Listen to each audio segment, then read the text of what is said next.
ഗുരുവായൂരപ്പന് ഏതൊക്കെ മാലകളാണ്, ഏതൊക്കെ പുഷ്പങ്ങൾ കൊണ്ടാണ് മാലകൾ ചാർത്തുന്നത് എന്നൊക്കെ നമുക്ക് നോക്കാം. നമ്മളൊരു പാട്ട് കേട്ടിട്ടുണ്ട് അല്ലേ, ചെത്തി മന്ദാരം തുളസി പിച്ചക മാലകൾ ചാർത്തി ഗുരുവായൂരപ്പ നിന്നെ കണി കാണണം എന്ന് പറഞ്ഞിട്ട്. അപ്പം അതേപോലെ തന്നെയാണ് കേട്ടോ മാലകളൊക്കെ. ഇവിടെ ചെത്തി എന്ന് പറയുന്നത് തെച്ചി എന്നാണ് ഗുരുവായൂരിൽ പറയുക. തെച്ചിയും മന്ദാരവും തുളസിയും പിച്ചകവും ഒക്കെ ഉണ്ട്. പക്ഷേ ഈ മന്ദാരത്തിൻ്റെയും പിച്ചകത്തിൻ്റെയും ഒക്കെ പ്രത്യേകത എന്താണെന്ന് വെച്ചാൽ അത് പെട്ടെന്ന് ഇങ്ങനെ കൊഴിഞ്ഞു പോകുന്ന, പരസ്പരം ഒട്ടിപ്പിടിക്കുന്ന ഇതളുകളാണ് അതിനുള്ളത്.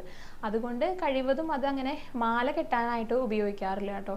അതേപോലെ തന്നെ അശോകം, ശംഖുപുഷ്പം ഇവയൊക്കെയും മാല കെട്ടാനായിട്ട് എടുക്കാമെങ്കിലും ആ പൂക്കളുടെ പ്രത്യേകത കാരണം ഇതേപോലെ പെട്ടെന്ന് കൊഴിഞ്ഞു പോകും, വിഗ്രഹത്തിലൊക്കെ ഇങ്ങനെ ഒട്ടിപ്പിടിക്കും. അതുകൊണ്ട് സാധാരണയായിട്ട് അങ്ങനെ മാല കോർത്ത് കാണാറില്ല. പിന്നെ അതുപോലെ രൂക്ഷഗന്ധമുള്ള പുഷ്പങ്ങളില്ലേ, അതെടുക്കാറില്ല. നാരുകളും പശയൊക്കെയുള്ള ഇതളൊക്കെയുള്ള പുഷ്പങ്ങൾ അത് മാല കെട്ടാനായിട്ട് ഉപയോഗിക്കാറില്ല കേട്ടോ. അതുകൊണ്ട് സാധാരണയായിട്ട് തെച്ചിയും തുളസിയും താമര ഇതളും അതേപോലെ തന്നെ നന്ദ്യാർവട്ടമാണ് ഭഗവാനെ സ്ഥിരമായിട്ട് മാല കെട്ടാനായിട്ട് ഉപയോഗിക്കുന്നത്. ഞാൻ ഓരോ ദിവസവും വർണ്ണന പറയുന്ന സമയത്തും ഇതേ പുഷ്പങ്ങൾ തന്നെയാണല്ലോ എല്ലാ ദിവസവും മാലയിൽ കാണാറുള്ളത്. അതുപോലെ മുല്ലപ്പൂവ് ചില സന്ദർഭങ്ങളിൽ ഉപയോഗിക്കാറുണ്ട് കേട്ടോ. ഭഗവാന്റെ ആ കുളപ്രദക്ഷിണമൊക്കെ കഴിഞ്ഞിട്ട് ഉത്സവത്തിന്റെ സമയത്തെ ഭഗവാൻ ഇങ്ങനെ ആ കിഴക്കേ ഗോപുര നടയിലൂടെ കയറുന്ന സമയത്ത് അരിയും മുല്ലപ്പൂവും വിതറിയിട്ടാണ് എതിരേൽക്കുക എന്ന് പറയാറുണ്ട്. അതേപോലെ തന്നെ പള്ളിവേട്ടൊക്കെ കഴിഞ്ഞിട്ട് ഭഗവാൻ ഇങ്ങനെ ഉറങ്ങാനായിട്ട് കിടക്കുമല്ലോ, അപ്പോൾ ആ ശയ്യയിൽ ആ പട്ടുമെത്തയ്ക്ക് ചുറ്റും ഇതേപോലെ മുല്ലപ്പൂക്കൾ വിതറാറുണ്ട്. പിന്നെ ആറാട്ട് ദിവസം പശുക്കിടാവിൻ്റെ കരച്ചിലൊക്കെ കേട്ട് ഉണരുന്ന ഭഗവാന്റെ ആ നീരാട്ടമൊക്കെ കഴിഞ്ഞിട്ടുള്ള ഒരു പൂജയുണ്ട്. ആ പൂജയ്ക്കും മുല്ലപ്പൂക്കൾ എടുക്കാറുണ്ട് കേട്ടോ.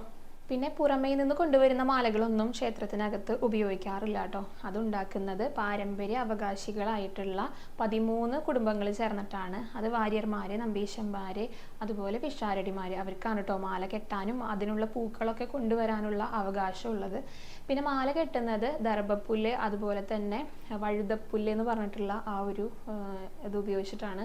അല്ലാതെ നൂലോ അതുപോലെ തന്നെ വാഴനാരോ ഒന്നും ഉപയോഗിക്കാറില്ല കേട്ടോ. പിന്നെ നമ്മുടെ കണ്ണിന് ദിവസവും ധാരാളം മാലകൾ വേണം. വനമാലയാണ് പ്രധാനം. നമ്മളതിനെ ഉണ്ടമാല എന്ന് വിളിക്കും കേട്ടോ. നമുക്കത് ഷീട്ടായിട്ട് വാങ്ങാനും സാധിക്കും. അത് പിന്നീട് പറയാം. അപ്പോൾ ഈ ഉണ്ടമാലകൾ 3 സമയങ്ങളിലായിട്ടാണ് ചാർത്താറുള്ളത്. ആദ്യം ഉഷപൂജയ്ക്ക് മുൻപായിട്ട് 2 ഉണ്ടമാലകൾ ചാർത്തും. പിന്നെ പന്തീരടിക്കും അതേപോലെ നവകത്തിൻ്റെയും ആ ഒരു സമയത്ത് വേറെ പുതിയ 2 ഉണ്ടമാലകൾ ചാർത്തും. പിന്നെ അത് കഴിഞ്ഞിട്ട് വൈകിട്ട് നട തുറക്കുന്ന സമയത്താണ് വേറെ പുതിയ 2 ഉണ്ടമാലകൾ ചാർത്തുക കേട്ടോ.